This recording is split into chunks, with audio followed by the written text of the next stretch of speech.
आज की हमारी वीडियो का विषय है 10वीं कक्षा का एक पाठ जिसका शीर्षक है डायरी का एक पन्ना।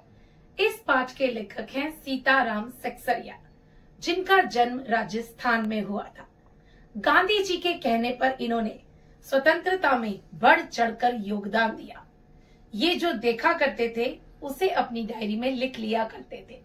अपने अनुभवों को डायरी में लिखना इन्हें बहुत अच्छा लगता था। इन्हें पद्मश्री सम्मान से भी नवाजा गया था। 26 जनवरी 1930 में पहली बार स्वतंत्रता दिवस मनाया गया था, लेकिन कलकत्ता का इसमें कुछ खास योगदान नहीं था। कुछ यूं कह सकते हैं कि कलकत्ता के नाम पर मानो कलंक लग गया था कि कलकत्ता वासी इस स्वतंत्रता संग्राम में कोई भी योगदान नहीं दे रहे हैं। सीताराम जी ने अपने इसी दिन के अनुभव को डायरी के एक पन्ने में सजोने का प्रयास किया है।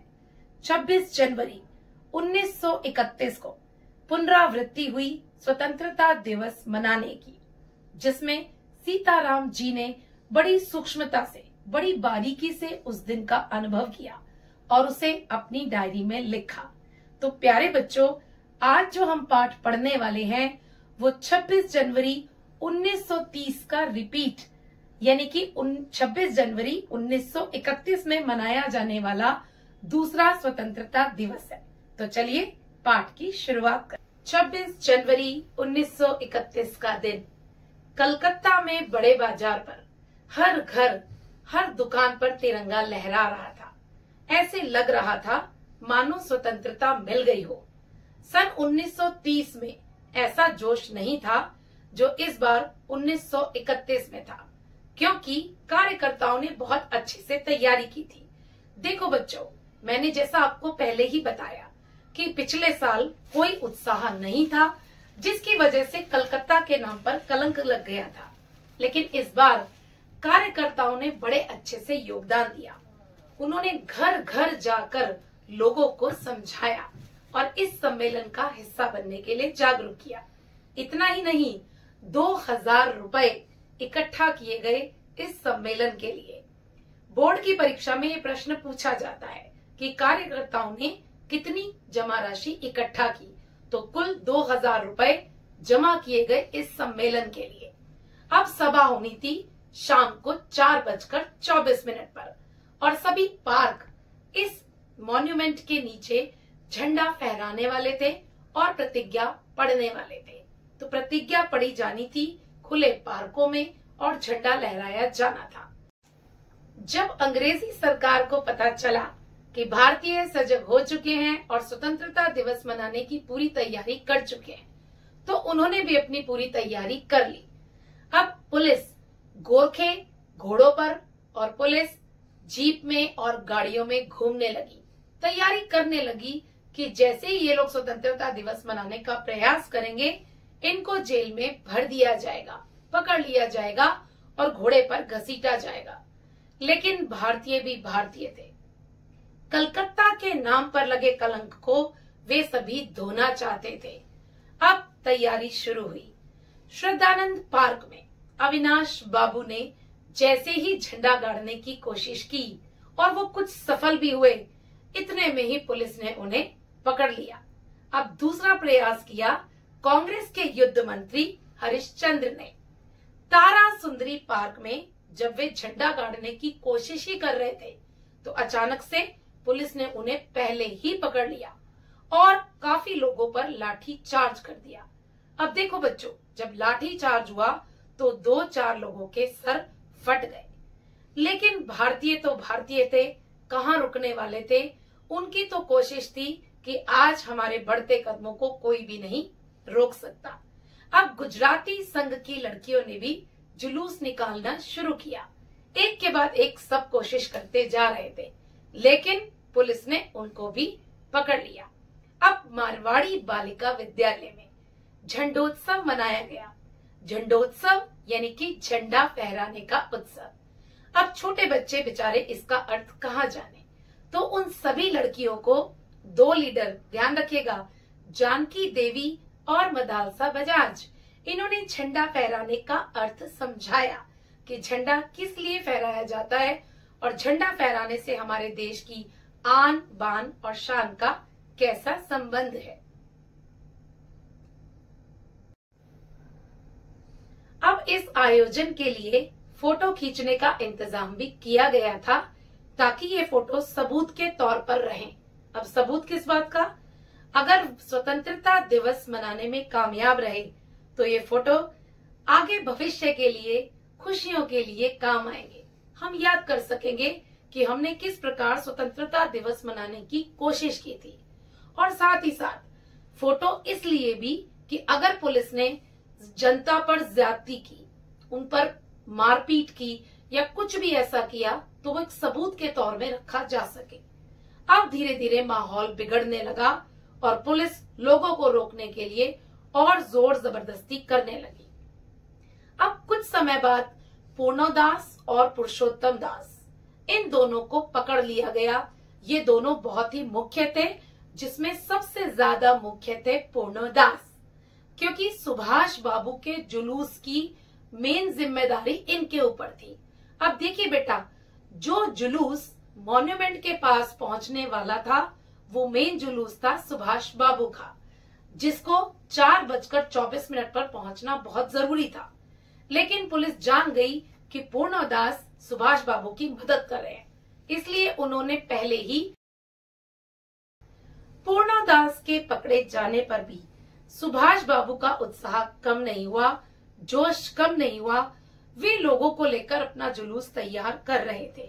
अब मुख्य बात आती है, जो इस पाठ में से मुख्य प्रश्न पूछा जाता है कि ये ओपन चैलेंज था। अब देखो बच्चों, ये ओपन चैलेंज किस प्रकार था? ये ओपन चैलेंज इस प्रकार था क्योंकि इस दिन 2 नोटिस निकाले गए। पहला नोटिस कमिश्नर की तरफ से कि कोई भी सभा नहीं होगी, और अगर किसी भी प्रकार की सभा की जाती है और कोई भी उसमें शामिल होता है तो उन सबको दोषी समझा जाएगा और जेल में डाल दिया जाएगा। लेकिन दूसरी ही तरफ काउंसिल, यानी कि हमारे भारत की तरफ से, भारतीयों की तरफ से और भारतीयों के एक समूह की तरफ से एक नोटिस निकाला गया, जिसको काउंसिल की तरफ से नोटिस बोला जाता है। वो यह निकाला गया कि 4:24 पर सभा होगी और उसमें प्रतिज्ञा पढ़ी जाएगी। तो एक तरह से ये खुला चैलेंज था, जिसमें भारतीय और अंग्रेज दोनों आमने सामने थे।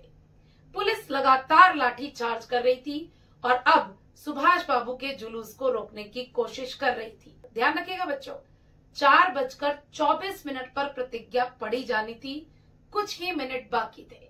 अब सुभाष बाबू 4:10 पर उस जगह पहुंच गए जहां प्रतिज्ञा पढ़ी जानी थी।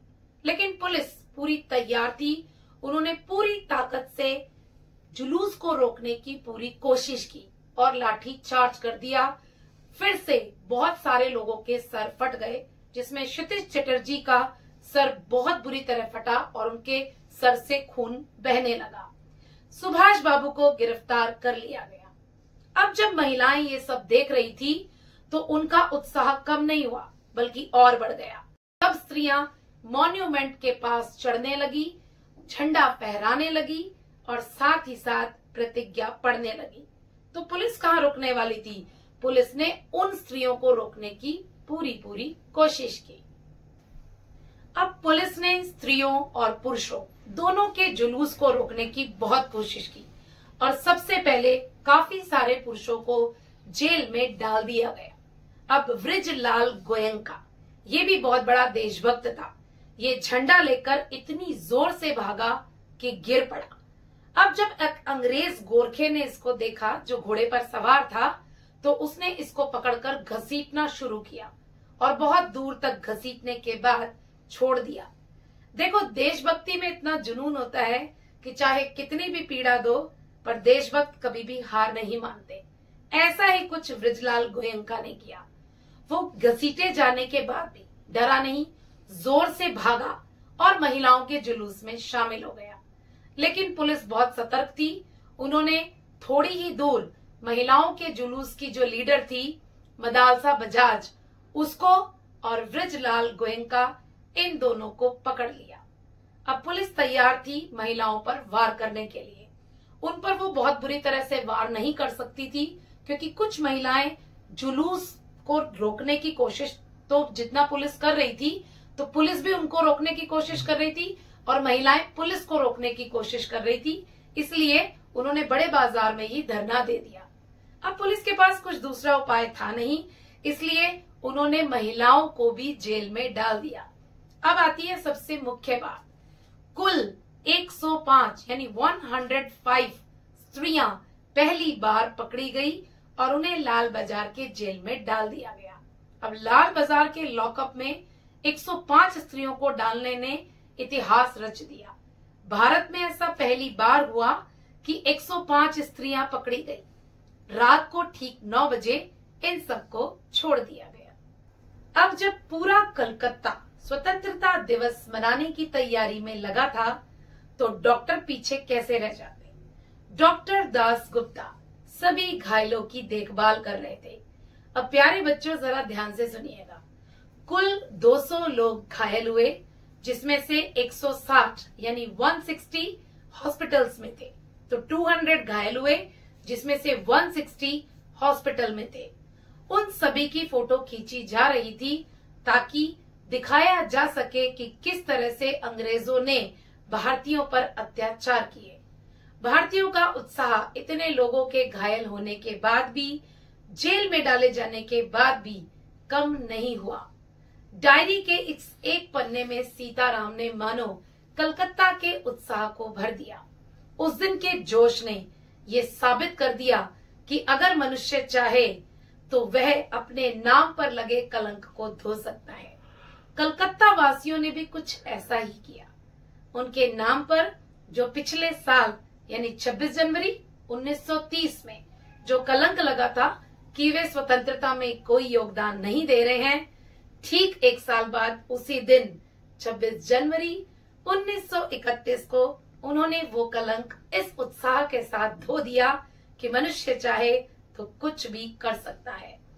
इतिहास में ये दर्ज हो गया कि पहली बार 105 स्त्रियां पकड़ी गई और कलकत्ता का नाम दर्ज हो गया कि उसने कितनी खूबसूरती से, कितने उत्साह के साथ सामूहिकता में इस स्वतंत्रता संग्राम में भाग लिया।